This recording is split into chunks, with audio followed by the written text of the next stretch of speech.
Especially, the teams are putting a lot of focus on that Reza pick. So taking him off the board, Lyra going to be banned away as well, leaves this Krull for a first pick. Definitely going to be a strong pick. Leon knows exactly what he wants to do with this team. They want to be fighting early. They want to be fighting often. You can get those objectives very early on. Even if you just take one buff, you might only think that it's one objective, but it translates so well through the entire rest of the game that that's something that can just set them up with a good start. Rising Lotus, though, grabbing that Tony that we were just talking about, especially, I think Lyra is still probably the single strongest captain. I would put Tony at number 2. That's exactly why Rising Lotus has picked him up. Yeah, and then grabbing themselves the Celeste as well. Easily has been the #1 mid laner across all of 5v5. Right up there, you know, behind her is then the Varia and the Scarf that we've seen a lot of as well. So, but easily Celeste, everyone wants to get the Celeste. I'm a little surprised that it even wasn't first picked by the side of Qlash. Yeah, definitely. It's something that we saw banned during the first round of ban phases in our first matchup here today. Qlash quickly answering with that Taka pickup, though. Definitely a very good choice for getting onto Celeste in that backline. Something that Rising Lotus is going to have to be careful of, and hopefully we'll see throughout the rest of this draft them creating answers for. Yeah, and for Rising Lotus, it's where are they going to go for their composition as a whole? Because you need to be able to have this ability to defend turrets when you're up against a team like Qlash. That's why I like the Celeste pick, I like the Tony pick. Both of them have the ability to defend turrets effectively, clearing out minion waves on the side of Celeste, and then Tony obviously able to maneuver around, play defense, taunt enemies underneath the turret, force the turret to start attacking your opponents while they're trying to take it down. So there's a lot of tools just in those 2 picks alone of being able to defend turrets. They go ahead and ban the Varia, so now it's very likely Qlash is going to be going for that Scarf in the mid lane, but that's something that maybe Rising Lotus thinks about. If they put the Scarf in one of the side lanes, you're just denying mid laners away from Qlash. Absolutely, yeah, they're definitely banning Varia, looking to get that advantage in the mid lane. Qlash still with a little bit of flexibility to figure out what they want to do. I would also not be surprised to see a Samuel pick come out. It was a pick that we saw a lot in week 1. His early game pressure, his early game damage is so strong, and that is such a key to finding victory here on the Sovereign's Rise. Yeah, the obviously also Samuel, excuse me, can do a lot in terms of sieging up turrets. If you throw that Drifting Dark at the right angle, you get a lot of those empowered Malice and Verdicts can force opponents away from turrets. That's where Qlash is going to go. But you know, the Batiste pick is also something I think we should talk about. This was another one of the most picked heroes last week, but not in the Crystal Batiste that we're so familiar with seeing. It's the Weapon Batiste that's been making waves. Yeah, it's the Weapon Batiste, gets on top of you, doesn't let you go, has the slows from the bad mojos that come out, the stun from the Ordained, not letting whatever carry he chooses run away. Qlash also picking up the Lorelei, the second Lorelei, already back-to-back games, something we didn't see in week 1. So now she's making a little bit of a comeback in week 2. I'll be interested to see how that plays out today. Can't really judge it for that first game matchup since it was a little bit of a 4v5, but I think that these 2 teams will be at equal strengths. The Qlash is going to be able to execute how Lorelei is designed to be executed, and I'm definitely looking forward to that. Rising Lotus picking up the Kestrel, a lot of CP Kestrel in week 1 as well. Sitting in the back line, dropping huge glimmer shots, doing a ton of splash damage. Definitely something Qlash is going to watch out for. But Taka still also a very good counter to the Kestrel, so Rising Lotus still needs to find a little bit more protection. Yeah, right now they've got themselves built for an excellent kiting composition. They have a lot of that utility to kind of move team fights as they see fit, but they have to, like you said, be wary of the dive that can come out from a Taka, from a Krull if he's in a brush. If he lands a From Hell's Heart, whoever he hits right now is just dead.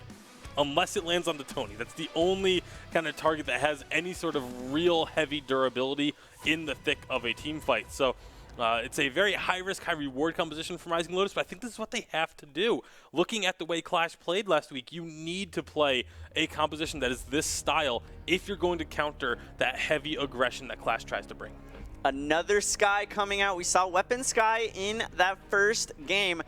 Do you think it's going to be Weapon or Crystal here in this one? I would assume this one would be Crystal, just because you really only have Samuel for the Crystal power. You know, Taka can go Crystal with the Aftershock, but we've seen a lot of more of the proc builds, the Aftershock and Tension Bow, or just getting Aftershock and then building tanky.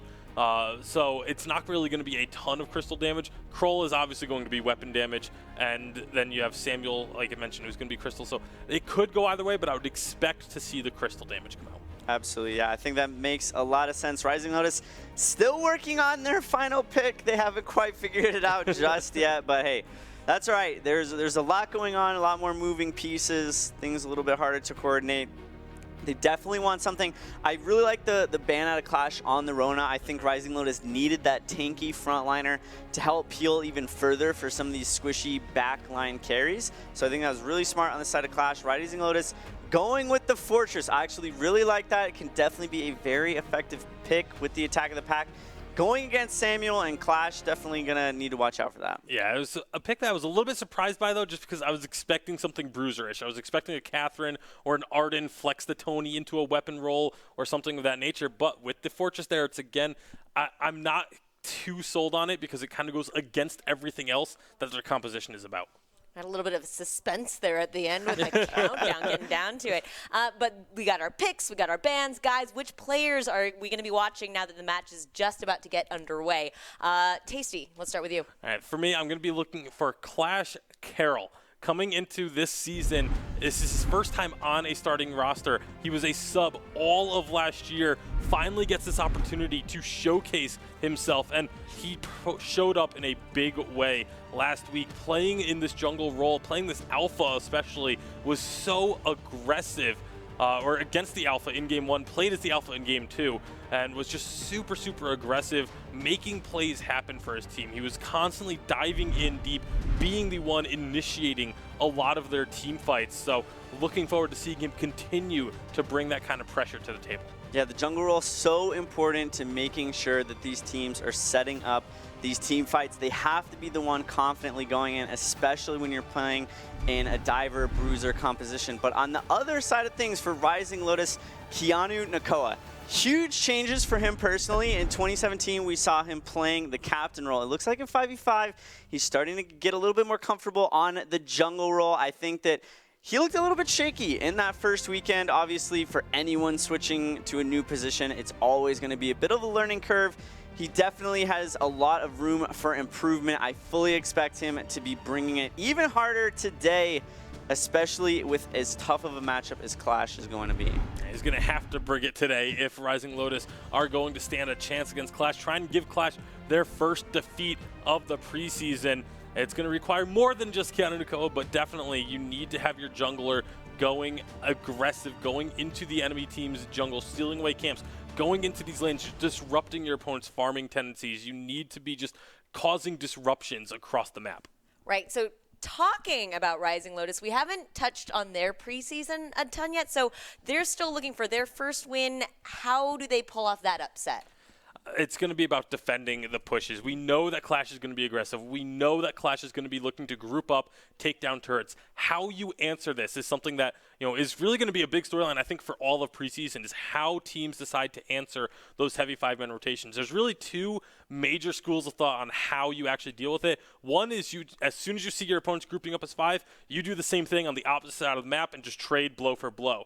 The other one is that you try and rotate early. You try and anticipate your opponent's rotations. It requires a lot of vision put down, and you try and answer 4 members to their 5 with 1 split pushing. You go for that 4-for-1 while you have everyone visible. You just slow down your opponents enough and take advantages off of it, but it is very, very difficult to execute. Yeah, I think that's absolutely great feedback. Another thing, though, with how new 5v5 is, many of these teams should be trying to figure out how far they can push things. And with Qlash trying to find what those upper limits are and how far they can push it, that's a huge opportunity for Rising Lotus to try and capitalize that on catch them out of position. Great, thanks so much, guys. We are live with the game. Let's go there now. Qlash versus Rising Lotus, going to be a fun one. Last week, we saw Qlash pretty much just dominate, so I'm really excited to see what they bring today. Yeah, very excited to see today as well. A little bit less action in the very early game, as we've got in early enough this time. We're going to see Qlash go up through the top side. They actually won a game in 11 minutes last week, which was kind of crazy. Saw them take apart, I believe it was Wolves, but now they're going to look through that top side jungle, try and get the invade on that weapon orb, and see if they can get that. You see Leon just pushing back Vagabond. Yeah, it doesn't look like it's going to be contested too much here. Well, I say that, Leon will be the one taking the brunt of the damage. Weapon Treant is secured by Qlash. Does go over to disown the intended target, really, of that Weapon Treant. And now Qlash trying to take a healing champ, which they managed to do. Also goes on over to disown. Perfect start for them.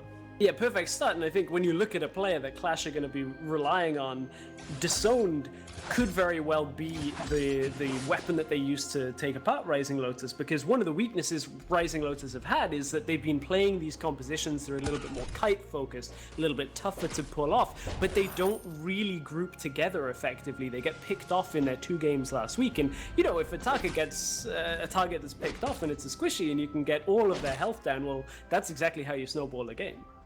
So we have in the bot lane here Netalet versus Tension, the Sky versus the Batiste. Quite a hard matchup really for Batiste.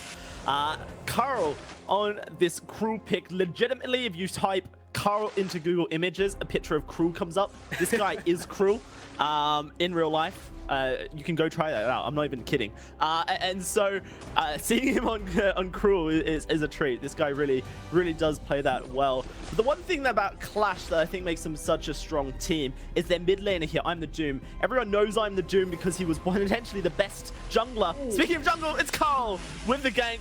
Nomad Vagabond may go down. Double kill for I'm the Doom. We're only just speaking about him, Stress. This guy is a monster at the mid lane. Oh, and it couldn't go any better, really. You'd see Kyle step into the bush, get that passive for himself, run in, get the kill set up for I'm the Doom on this Samuel. I mean, when you look at a champion that can also tear apart a team like Samuel, is AoE damage with a 2-kill lead to start things off, he's not really going to get a better start than this. Easily now able to scale into this game. Yeah, so we're playing on 3.1 for those who are wondering. 3.2 is out on live servers, and I do believe next week of the VPL Invitational will be played on 3.2, but for now, it is that 3.1 update.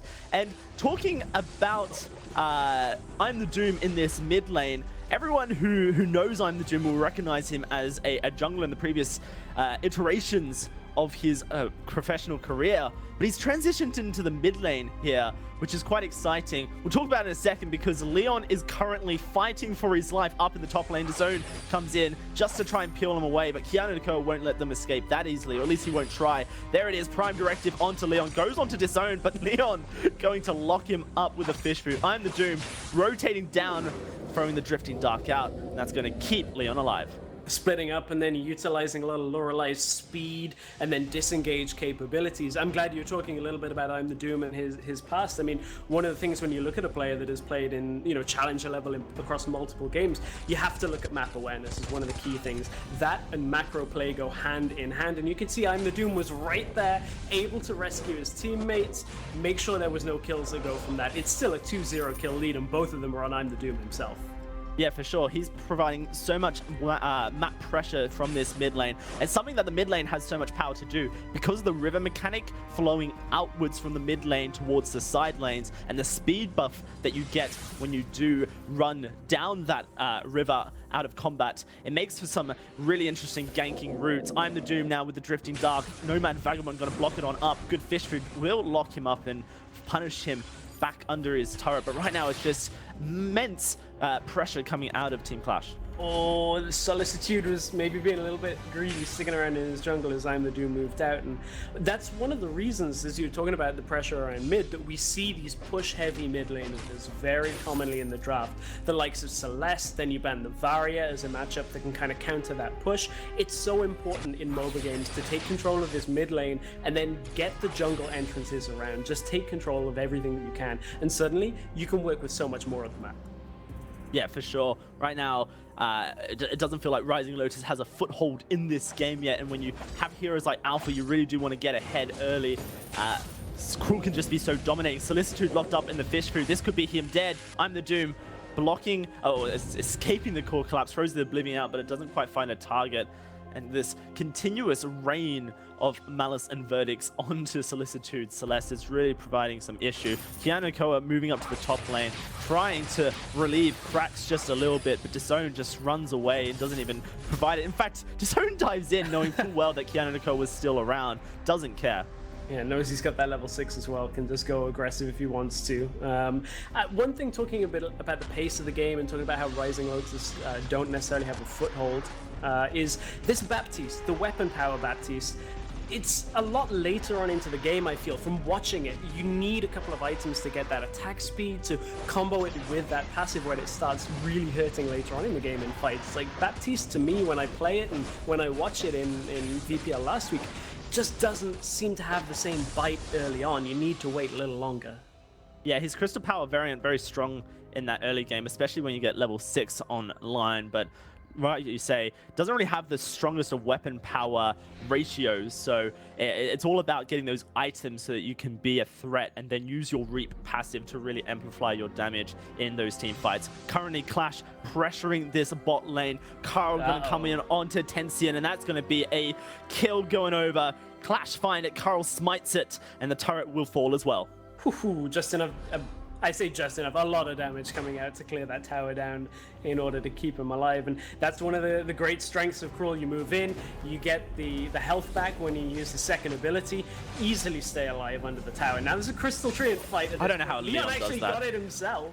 Leon does this every game in solo queue, wherever. He will just secure every objective. He will go up 1v2, 1v3 as the captain and just fight people back. He is a monster on captain.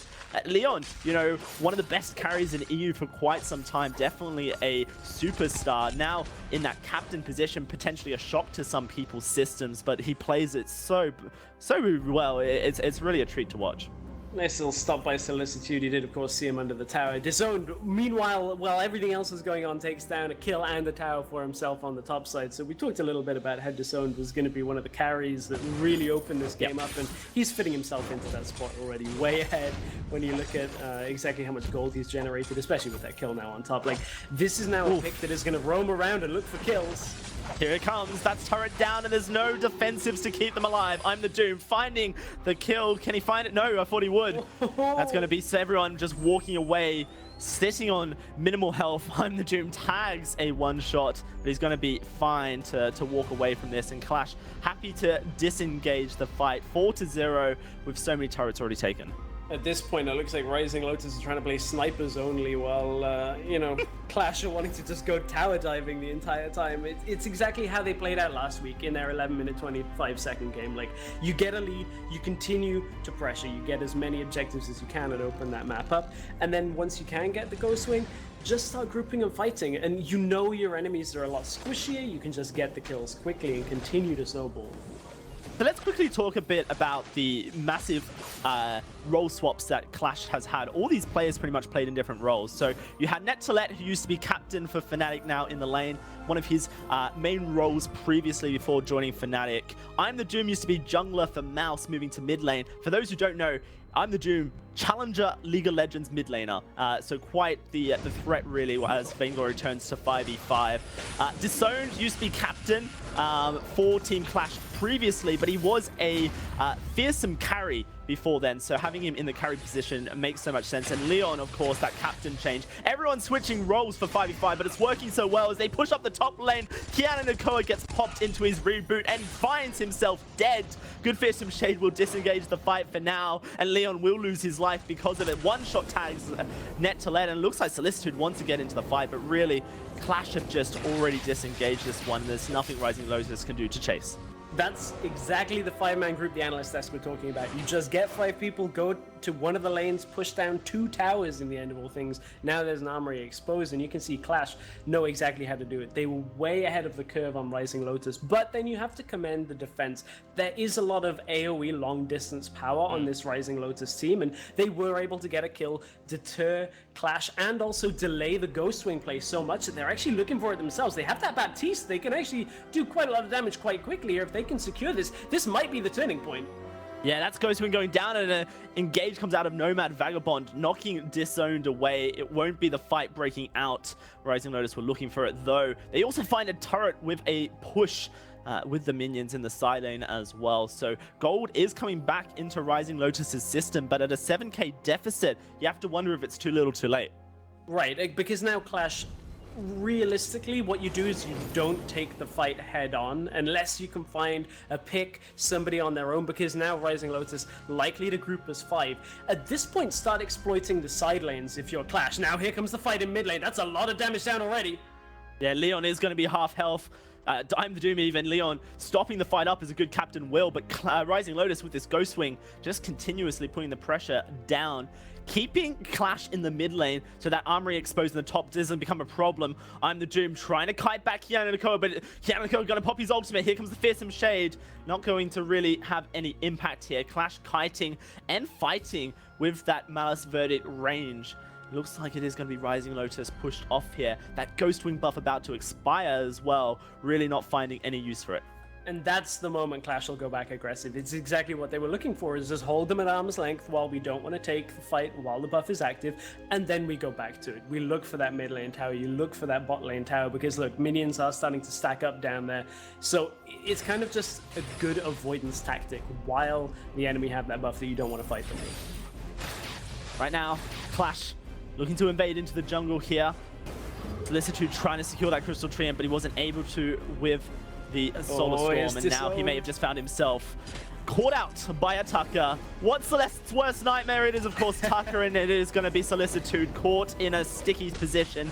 Nomad Vagabond is stunned up. A tanky Tony and D uses the ultimate to try and knock people backwards and get some distance, and he will just about walk away with his life, but now, no, home the Doom over the wall. The Malice and Verdict finds the kill. Qlash going to push on into this bot lane turret, taking out the Ancestral as well. Armory turret down, Armory being taken out, and a huge minion wave means Qlash will start taking out this Vein Crystal. Kianiko is stunned, locked up, dead. Tienxian will fall as well, and Qlash will find themselves a victory here after just a couple of seconds. 1250, Vein Crystal being pushed on down. Qlash do it again, and they do it clean. Here, Stress.